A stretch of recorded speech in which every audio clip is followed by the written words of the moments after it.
अरे scuba diving के लिए हमारी बॉडी पर पियानो क्यों बांधा गया है? ये इंसान कुछ न कुछ अजीबोगरीब हरकतें करते ही रहते हैं। लगता है इन्हें समुद्र में पियानो बजाने का शौक चढ़ा है। वो सब तो ठीक है, लेकिन हम बहुत तेजी से समुद्र के तल की तरफ जा रहे हैं। क्या ये जोखिम भरा नहीं है? ऑक्सीजन सिलेंडर अपना काम कर रहे हैं ना? हाँ, अच्छा जोक था, लेकिन कुछ तो गड़बड़ है। अचानक से मुझे बहुत दर्द होने लगा है। अरे तुम ये क्या कह रहे हो डॉक्टर? तुम यहाँ क्या कर रहे हो? मुझे अच्छे से सुनाई नहीं दे रहा। मेरे कान बज रहे हैं और उनमें काफी दर्द हो रहा है। ये तो होना ही था। देखो, जब हमारा शरीर पानी में होता है तो पानी का भार तुम सब ऑर्गन्स पर दबाव बनाता है। हमारे शरीर का 70% भाग पानी है, लेकिन फिर भी हमारे शरीर में गैसेस होती हैं, जैसे कि लंग्स और इंटेस्टाइन्स में। मुझे पता है। ये गैसेस नाक में भी होती हैं। हम जितना पानी की गहराई में जाते हैं उतना ही हम पर दबाव बढ़ता चला जाता है। हर 33 फीट की गहराई पर ये दबाव लगभग 6.5 किलो या 14.7 पाउंड जितना बढ़ता चला जाता है। अरे पर हमारे कानों में दर्द क्यों हो रहा है? खैर, हमारा शरीर इस दबाव को महसूस करता है और कानों के जरिए इस दबाव को रिलीज करना आसान होता है। क्या कहा डॉक्टर? मेरे कानों में दर्द हो रहा है, मुझे ठीक से सुनाई नहीं दे रहा। मैं ये बता रहा था कि जब हम पानी की गहराई में जाते हैं तो सबसे पहले हमारे कानों में दर्द शुरू होता है। पर ये दर्द खतरनाक तो नहीं है ना? खैर, इससे ज्यादा भी नुकसान पहुंच सकता है। इसे बैरो ट्रॉमा के नाम से जाना जाता है, जिसका मतलब है कि प्रेशर में हुए अचानक बदलाव के कारण हमारे शरीर के टिश्यूज को होने वाला नुकसान। मेरा शक सही था, हम मुसीबत में हैं। मुसीबत नहीं, गहरी मुसीबत में।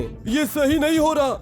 इसका मतलब है कि इस पियानो को काटकर हमें तेजी से ऊपर जाना चाहिए, है ना? नहीं लंग्स, तुम्हें इतनी जल्दी भी क्या है? लेकिन तुमने तो कहा था। पानी में इतनी गहराई में रहने के बाद तेजी से ऊपर की ओर जाने से ये मुसीबतें और भी बढ़ सकती हैं। याद है ना, पानी में गैसेस कंप्रेस हो जाती हैं। जब हम ऊपर की ओर जाने लगते हैं तो हमारे शरीर में मौजूद सभी गैसेस एक्सपैंड करना चाहती हैं, और अगर हम तेजी से ऊपर गए तो ये गैसें बुलबुलों का रूप ले सकती हैं और हमारी मौत भी हो सकती है। नहीं, रुको, लेकिन कैसे? क्योंकि फिर ये बुलबुले तुम लंग्स तक या फिर हार्ट या ब्लड तक पहुंच सकते हैं। ये एक सोडा की कैन को खोलने की तरह है, जिसमें से अचानक कितने बुलबुले निकलते हैं। हाँ, समझ गए। तो तुम्हारे कहने का मतलब है कि हमें आराम से धीरे धीरे ऊपर जाना चाहिए, नहीं तो हमारी मौत हो जाएगी।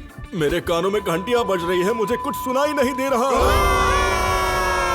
क्या क्या क्या हो गया? हमें इस पियानो से अलग होना होगा। अगर अब हम और गहराई में गए तो हम मारे जाएंगे। अब सिर्फ कानों में ही नहीं, हम लंग्स और इंटेस्टाइन्स में भी बहुत दर्द होने लगा है। मैंने सही कहा ना? अरे बाप रे, रिक्रिएशनल डाइविंग के लिए 40 मीटर की गहराई ही सुरक्षित होती है, और मुझे अभी एहसास हुआ कि हम तो 50 मीटर की गहराई से भी नीचे आ गए हैं। अब राहत मिली, मैं बहरा नहीं हुआ था। ऊपर आने में टाइम तो लगा, लेकिन हम सब सुरक्षित हैं। अभी तक खतरा टला नहीं है। लेकिन दोस्तों, हमारी बोट कहाँ है? सब्सक्राइब करो।